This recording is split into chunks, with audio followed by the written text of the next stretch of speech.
Subscribe करें हमारे YouTube channel और पाए वीडियो सबसे पहले। और हाँ, बेल आइकन दबाना ना भूलें। अरे जो आपका है नहीं वो आपको अपना सा लगे, यही तो माया है। रस्सी में सांप है नहीं, पर रस्सी में सांप की भ्रांति होती है। रस्सी में आपको क्या दिखाई पड़ता है? कई बार फास्ट, जोर से मेरी माँ। रस्सी में क्या दिखता है? कई बार सांप। क्या सांप है?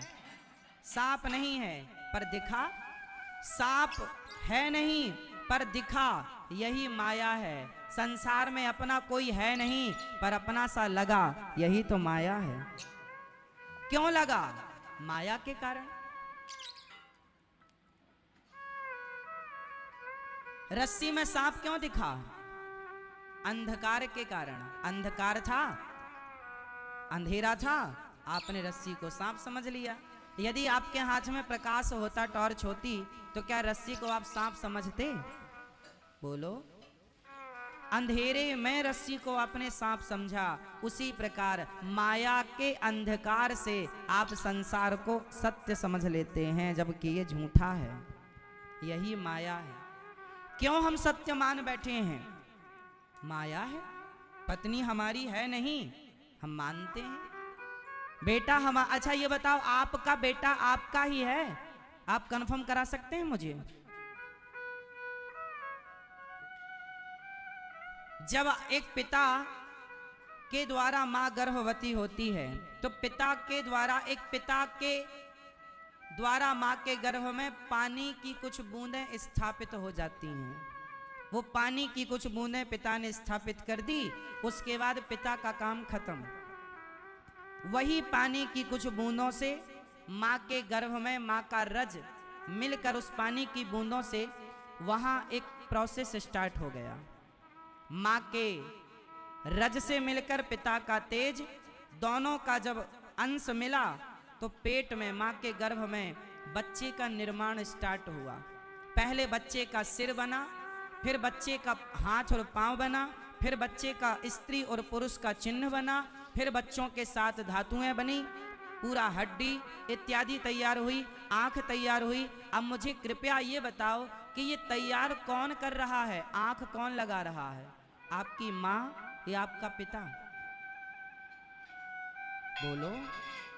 मां आंख लगा रही है, मां हड्डियां भर रही है। कौन कर रहा है ये? ऊपर वाला, जिसे परमात्मा कहते हैं, जिसे ईश्वर कहते हैं। मां का रोल कितना है? वो अपना खाती पीती घूमती फिरती, उसका पेट से कोई संबंध नहीं है। वो पेट में कुछ भी करने नहीं जा रही है। उसका एक छोटा सा योगदान था कि मां ने अपना गर्भ केवल बच्चे को रहने के लिए किराए पर दे दिया। आपका केवल इतना योगदान है मेरी मां कि आपका पेट जो है, आपका गर्भाशय जो है, उसे किराए पर लिया गया है।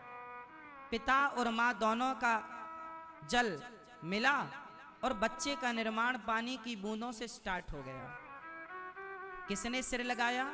किसने आपकी हाथ लगाई? किसने आपको दिल की धड़कन दी? किसने आपकी आंखें, आपका कान, आपका सुंदर सा शरीर दिया? बताओ कौन है वो? भगवान। कौन है वो? भगवान। वो भगवान जिन्होंने आपको मां के पेट में बनाया, आप बने।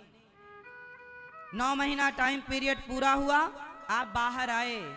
मां की हिस्सेदारी केवल इतनी है कि वो हमें पेट में रखती है। बाप की हिस्सेदारी केवल इतनी है कि उसका तेज मां के गर्भ तक पहुंचा।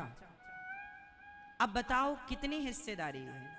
मां की हिस्सेदारी 2%, बाप की हिस्सेदारी 1%, टोटल 3% मां बाप की हिस्सेदारी है।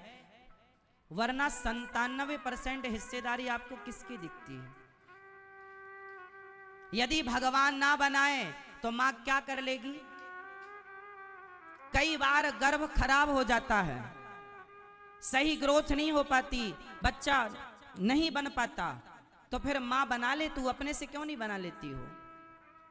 यदि तुम ही बच्चे को सब करती हो तो फिर बच्चा मिसकैरेज हो जाता है, निकल जाता है बाहर, उसका ग्रोथ नहीं हो पाता, गर्भाशय में वो पनप नहीं पाता, डेवलप नहीं हो पाता। तो आप बना लेती ना, फिर क्यों गर्भपात हो गया, क्यों बच्चा बाहर आ गया समय के पहले? तुम्हारा जोर था, तुम्हारा बस था तो तुम बना लेती ना। इसका अर्थ है कि तुम्हारा कोई अधिकार नहीं है। है या ना? है या नहीं? केवल तुम एक माध्यम हो। बाकी पूरा प्रोसेस 9 महीने में तैयारी हुई और बच्चा बाहर आया तो 3% माँ बाप की हिस्सेदारी बची, 97% हिस्सेदारी किसकी? भगवान की। है या नहीं? कितने लोग इस सहमति 97% की हिस्सेदारी से सहमत हैं? अब बताओ कि मैं अपने माँ बाप का बच्चा हूं, आप अपने माँ बाप के बच्चे हैं। अब ये बताओ एक छोटा सा प्रश्न कि आप पर आपकी माँ का या आपके बाप का या भगवान का किसका अधिकार आप पर ज्यादा है? फास्ट, आप पर किसका अधिकार ज्यादा है? जोर से भगवान का। यदि हम पर भगवान का अधिकार ज्यादा है तो जब भगवान हमें अपने पास बुला लेते हैं तो दुनिया वाले रोते क्यों हैं फिर? क्योंकि जिसका अधिकार था उसने भेजा और उसी ने वापस बुला लिया। यही ईश्वर का विधान है। इसलिए आना उसी की मर्जी और जाना उसी की मर्जी, हम तो निमित्त हैं। तो जो हम कहते हैं ना ये हमारा बेटा है, ना, हमारा कोई बेटा नहीं, हम तो केवल माध्यम बने। ये तो भगवान की ही संतान है, हम सब भगवान के हैं। इसलिए बच्चों पर भी ये अधिकार ना जमाओ कि ये मेरे हैं। ये कह दो कि नाथ सकल संपदा तुम्हारी। हे प्रभु ये सब आपका है, बेटी आपकी, बेटा आपका, परिवार आपका, व्यापार आपका। हे दीनानाथ हम भी तो आपके हैं। हम क्यों कहें कि ये मेरा है? मेरा क्या है? यदि किसी का बेटा अंधा है, लंगड़ा है, तो तुम ही यदि उसके पालनहार थे तो उसे लंगड़ा क्यों होने दिया तुमने? अंधा क्यों रहने दिया तुमने? ठीक कर लो उसकी आंखें। यदि तुम्हारे वश में कुछ है तो फिर कोई अंधा क्यों है, कोई लंगड़ा क्यों है, कोई बहरा क्यों है? मतलब तुम्हारे अधिकार में नहीं है ना ये चीजें? कोई है ना जो ये तय करता है कि ये लंगड़ा रहेगा कि अंधा रहेगा कि देखने वाला रहेगा? कोई है ये तय करने वाला जो ये तय करने बैठा है कि आप चल पाओगे या नहीं चल पाओगे, आप देख पाओगे या नहीं देख पाओगे? कोई है ये तय करने वाला। इसलिए जो है ये तय करने वाला वही भगवान है और उसी की हिस्सेदारी ज्यादा है। इसलिए हम ये ना कहें कि ये मेरा है, सब भगवान को सौंप दो। है सब भगवान का लेकिन अपना मान रहे हो, यही तो माया है ना मेरी माँ, यही तो माया का पर्दा है सब कुछ ईश्वर का।